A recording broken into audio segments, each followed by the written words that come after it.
Hofu ya kushuka kwa uchumi inazidi kutanda katika nchi za Ulaya. Sana hofu hii inatajwa kwa sababu ya vita vinavyoendelea katika eneo la Mashariki ya Kati, na ni kutokana na athari za vita na kupanda kwa bei ya nishati duniani.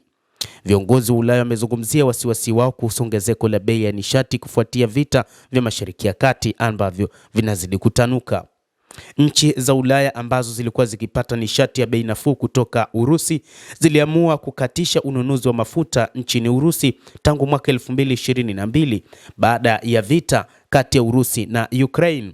Sasa mataifa hayo ambayo yalikuwa yakitegemea kupata mafuta kutoka katika bara la Asia yameingia katika enzi zingine za kuyumba kwa uchumi wao. Mataifa hayo yamekuwa yakitegemea mafuta kutoka Mashariki ya Kati, hasa kupitia mlango bahari wa Hormuz ambao kwa namna moja ama nyingine umefungwa. Sasa wanahaha na kuona kwamba hali ya uchumi itakuwa ni ngumu mno.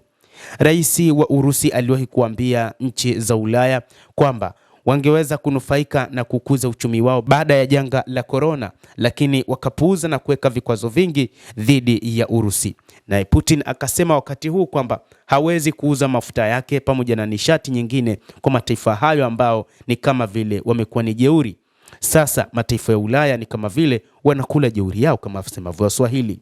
Viongozi barani Ulaya wana wasiwasi kuhusu kuongezeka kwa bei ya mafuta kutokana na vita vinavyoendelea Mashariki ya Kati.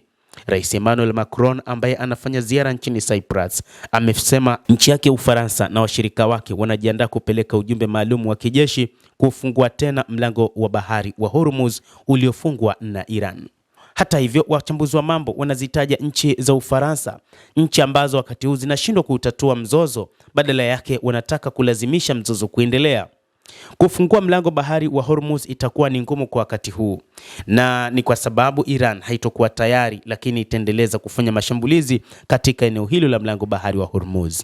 Ikiwa Iran imeshambulia majirani zake, nchi ambazo zina ushirika na Marekani, itakuwa si rahisi kuziacha meli kutoka katika mataifa hayo kupita katika eneo lake la mlango bahari wa Hormuz kama ambavyo Macron anataka kufanya, au kile alichokisema rais wa Marekani Donald Trump kwamba watazisindikiza meli zinazovuka mlango bahari wa Hormuz. Na hata tangu wakati huo hakuna hata meli ambayo imeweza kupita katika eneo hilo. Kwa maana hiyo bado eneo hilo ni gumu mno, na hata rais wa Ufaransa anachokisema ni kwamba haiwezekani eneo hilo tena kupita meli za mafuta. Macron amefafanua kwamba ujumbe huo utakuwa na dhima ya kusindikiza meli kupitia kwenye mlango bahari wa Hormuz baada ya kumalizika kwa vita vya Mashariki ya Kati na kuhakikisha kuendelea kwa safari za meli za mafuta na gesi. Hata sasa haijulikani ni lini vita hivyo vitaisha, kama ambavyo rais wa Marekani Donald Trump alipoulizwa kwamba ni muda gani, ni wiki moja ama ni lini vita hivyo vitakapokwisha, lakini bado hakueleza, na ni kwa sababu hana uhakika ni jinsi gani jeshi lake litaweza kumaliza vita hivyo, kwa maana kwa kutumia nguvu ambayo anadhani anataka kuitumia wakati huu dhidi ya Jamhuri ya Kiislamu ya Iran. Macron amefafanua kuwa ujumbe huo utakuwa na dhima ya kusindikiza meli hizo kupitia mlango bahari wa Hormuz, lakini pia kansela wa Ujerumani Friedrich Merz amezungumzia wasiwasi wake kuhusu kuongezeka kwa bei ya nishati iliyofikia euro 100 kwa pipa, akisema serikali yake inataka kutanua vyanzo vyake vya nishati na kujenga uwezo wake wa kujitegemea. Kwa upande mwingine, waziri mkuu wa Hungary ametoa wito kwa Umoja wa Ulaya kuiondolea vikwazo vyote vya mafuta ya visukuku Urusi kudhibiti ongezeko la bei ya nishati barani Ulaya. Hata hivyo, bado nchi za Ulaya zinaona aibu juu ya namna ya kuondoa vikwazo dhidi ya Urusi.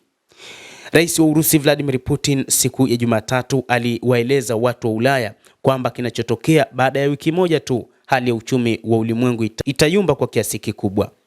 Mtazamaji wa The World News, hayo ndio tuliokuwa nayo. Ni kile ambacho watu wa Ulaya sasa wanaanza kuhaha kwa kukosa nishati ya mafuta, huku wakiwaza hali ya kuyumba kwa uchumi wa mataifa yao. Endelea kutufuatilia, lakini usisahau kulike, usisahau kucomment, kadhalika kusubscribe channel yetu hii upate habari hizi kwa mapana kupitia The World News. Mimi ni Adam Hussein, endelea kwa nasi wakati wote, endelea kutufuatilia uyajue mengi yanayojiri duniani.